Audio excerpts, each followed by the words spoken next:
السلام علیکم ناظرین، اللہ تعالیٰ آپ کو صحت تندرستی عطا فرمائے۔ آج ہم جو ہے وضو کے ذریعے جو ہے بیماریوں کا علاج جو ہے وہ کیسے کر سکتے ہیں، اس کے اوپر گفتگو کریں گے۔ ناظرین، وضو کے جو ہے یہ 7 ارکان یا 7 فرائض ہیں، اور جب ہم وضو کرتے ہیں تو سب سے پہلے ہم ہاتھ دھوتے ہیں، کلی کرتے ہیں، ناک میں پانی ڈالتے ہیں، چہرہ دھوتے ہیں، بازو کوہنی تک دھونا، اور سر کا اور گردن کا مسح کرتے ہیں، اور پاؤں کو دھوتے ہیں۔ آپ دیکھیں کہ جسم کا ہر عضو جو ہے اس کی ایک الگ الگ حرکت ہے، اور اس کا ہمارا معاشرتی زندگی کے اندر الگ الگ فنکشن ہے۔ جب ہم ہاتھوں کے اندر پانی ڈالتے ہیں تو ہاتھوں کے اندر برقی رو پیدا ہوتی ہے، یہ حصے لامسا بیدار ہوتی ہے۔ جب ہم کلی کرتے ہیں تو کلی کرنے سے جو ہے ہماری حصے جو ہے شامہ جو ہے اور چکھنے کی حص جو ہے وہ بیدار ہوتی ہے۔ جب ہم ناک کے اندر پانی ڈالتے ہیں تو سونگھنے کی حص جو ہے وہ بیدار ہوتی ہے۔ چہرہ جو ہے اس کے اندر ہی حواس کام کرتے ہیں، آنکھ، کان، ناک، گلا، چیزیں وغیرہ، ہمارے حواس جو ہے وہ بیسیکلی چہرے کے علاوہ کچھ نہیں ہے۔ سارے حواس کا منبع جو ہے ہمارا چہرہ، ہم چہرہ دھو لیتے ہیں۔ بازو اور کونیوں کے اندر جو ہے برقی رو وغیرہ کام کرتی ہے۔ اس برقی رو کے اندر جب پانی گرتا ہے تو اس کے اندر تیزی آ جاتی ہے۔ سر کا اور کانوں کا جب مسح کرتے ہیں تو سر اور کانوں کے مسح کرنے سے ہمارے حواس جو ہیں، کانوں کے حواس جو ہیں اور سوچنے سمجھنے کی صلاحیت جو ہے وہ بہت زیادہ بڑھ جاتی ہے۔ اور پاؤں جب دھوتے ہیں تو پاؤں کے دھونے سے ہمارے اندر سے کثافت جو ہے وہ نکلنا شروع ہو جاتی ہے۔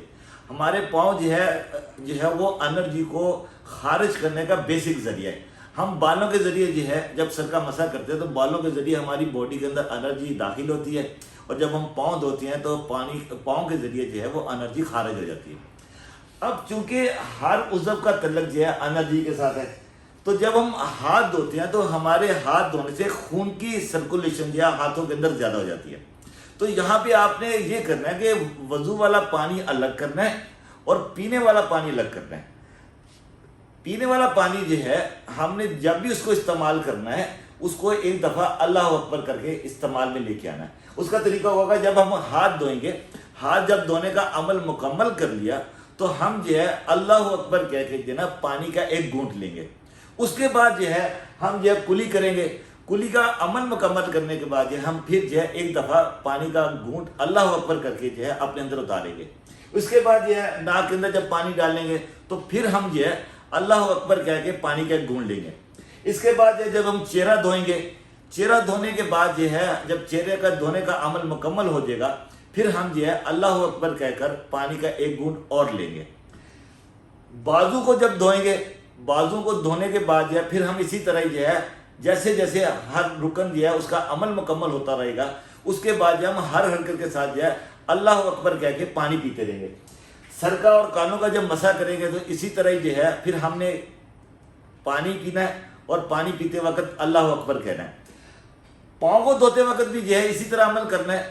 عمل کرنے کے بعد جب آپ نے پاؤں دھو لینے تو اس کے بعد جو ہے جو آخری لفظ کہنا ہے اللہ اکبر یا سلامو، تو آپ جو ہے اور اس کے بعد جو ہے جو بقایا پانی گلاس کے اندر بچا ہو بے شک وہ پی لیں، یا جتنا آپ کی طبیعت چاہتی ہے وہ پانی پی لیں۔ اس عمل کے نتیجے میں جو ہے آپ کے خون کے اندر جو ہے جو ہم وضو کرتے وقت جو انرجی پیدا ہوتی ہے وہ انرجی جو ہے ہمارے جسم کے اندر جو ہے وہ جذب ہوتی رہتی ہے۔ تو جیسے جیسے جو ہے ہم عمل مکمل کرتے جاتے ہیں ہمارے جسم کے اندر انرجی جو ہے وہ زیادہ جذب ہوتی رہتی ہے۔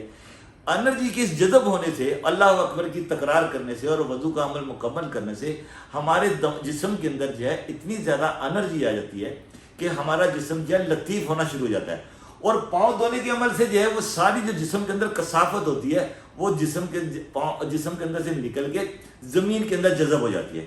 تو آپ جو ہے وضو کو اس طریقے سے کرنے سے بیماری سے محفوظ رہ سکتے ہیں۔